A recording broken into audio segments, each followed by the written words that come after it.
Barchangizga a'lo kayfiyatlar tilab qolamiz, hurmatli Sumbula burt sohiblari. Sizlar uchun tarot xaritasidan noyabr oyi uchun shunchaki kayfiyat uchun xabar. Xo'sh, noyabr oyida hurmatli Sumbula burt sohiblarini nima kutmoqda? Mayli, hozir unaqa savol bermaymiz. Savolimiz asosiy maqsadlaringiz nima? Qaysi birini oling? Asosiy maqsadlaringiz nima? Mana ko'rib turibsizlar. Pul. Albatta.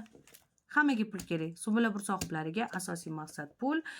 Pul olish, yo'lga chiqish yoki kim bilandir uchrashish, nimanidir hal qilish va shu kecha kunduzdagi holatingiz. Telefonda onlaynda siz ishga ham borib kelyapsiz, lekin ishingiz, kasbingiz yo pul kelishi, oldi berdi qilishingiz ko'proq onlayn bilan bog'liq. Onlayn bilan bog'liq. Onlaynni yaxshi tushunasizlar. Noyabrda pul, ish, muvaffaqiyat sizni kutmoqda. Pul, ish, muvaffaqiyat. Qanaqadir chiroyli narsa bo'ladi. Vah deysiz o'zingiz. Vau deysiz. Neужели shunaqa katta o'zgarishlar bo'lib ketdi? Kechagina men yig'lab yuruvdim. Hech narsam o'xshamasdan deb. Keyingi kartaga qarab ma'nosini o'zgartiradi-da. Juda chiroyli gaplarni yetkazib beradi. Siz juda ham sevimlisiz, pullar bor, bekorchi joylarga ketayotgani yo'q, pullaringiz hammasi joy-joyini topyapti. Sizda dam olishlarga vaqt bo'ladi noyabr oyida. Siz hatto dam olishga chiqasiz. Ha, rostdan ham. Siz o'zingizga 1 kun, 2 kun qanaqadir dam olishga, o'zingizga xursand qilishga, mo'y ikkita karta chiqdi. O'zingizga ruxsat berasiz. Mana qarang, g'alaba qozonasiz, energiyaga to'lasiz, kuchli bo'lasiz.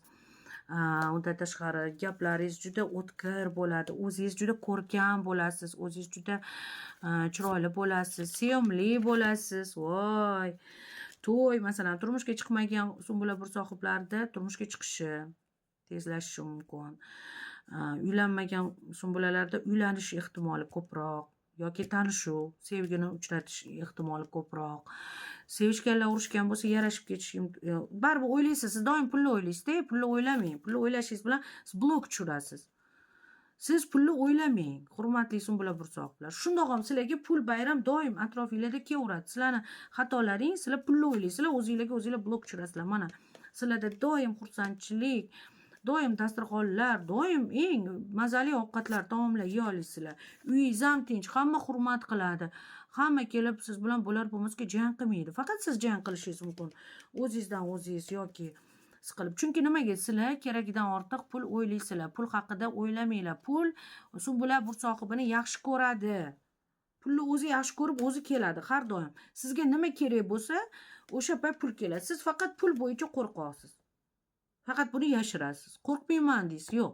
Sizni qo'rqoq tomoningiz pul. Qo'rquvingiz ko'proq pulda. Misol, siz pul tufayli ko'p narsadan voz kechasiz. Pul tufayli ko'p narsadan. Pul tufayli yaxshi ko'rganlaringizdan, ya'ni pul tufayli siz отношения ham qura olmaysiz. Отношениyangizni ham pulga taqqoslaysiz. Sizda hamma narsa pul bilanligi bu juda xavf soladi sizga. Sizda hammasi yaxshi, sizni hamma yaxshi ko'radi. Hamma yaxshi ko'radi, sevimlisiz. Sizda juda ham noyabr oyi yoqimli bo'ladi sizda. Masalan, sizda remont qilayotgan bo'lsangiz, remontlaringiz tugaydi. Dokumentatsiya ishingiz cho'zilib yurgan bo'lsa, dokumentatsiyalaringiz hal bo'ladi. Oyligingiz kamroq bo'lsa, noyabr oyida qanaqadir premiya olasiz yoki ko'tarilish bo'ladi. Noyabrda siz sezasiz, что mehnat qilganlaringizni natijasi zo'rligini noyabr oyida his qilasiz. Judayam ajoyib. Noyabrda sizda o'zingiz ko'rasiz qancha narsaga erishganingizni. Ular xuddi oldingizda o'z-o'zidan paydo bo'lib qolgandek tuyuladi. Albatta bu sizning mehnatingiz va zakovatingiz tufayli bo'ladi.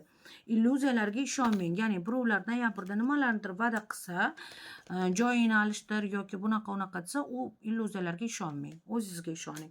Siz chunki juda ham aqllisiz. Aqlli bo'lganingiz uchun ham sizda hammasi doim yaxshi. Faqat puldan qo'rquv bo'lmasa bo'ldi. Sizda hammasi yaxshi. Kibrga berilib ketmang. Ba'zida o'zingizlar bilmagan holda pulinglar bo'lmasa ham kibrga berilib ketasizlar. Pulinglar bo'lsa ham o'zingizlar bilmay qolasizlar-da, xuddi shu holat bo'lib qoladi-da. Xuddi shu holatni kamaytirish uchun ko'proq sizdan xolis qarash bo'lishi kerak, shunda pul kelaveradi. Mana men bunaqa o'ynab gapirib ko'rsatyapman. Ayyorligingiz bor. Lekin bu ayyor bo'lishingizga odamlarning o'zi majbur qildi sizni. Ayyor bo'lganingizdan faxrlaning, hurmatli sumbula burch sohiblari. Sog' bo'linglar.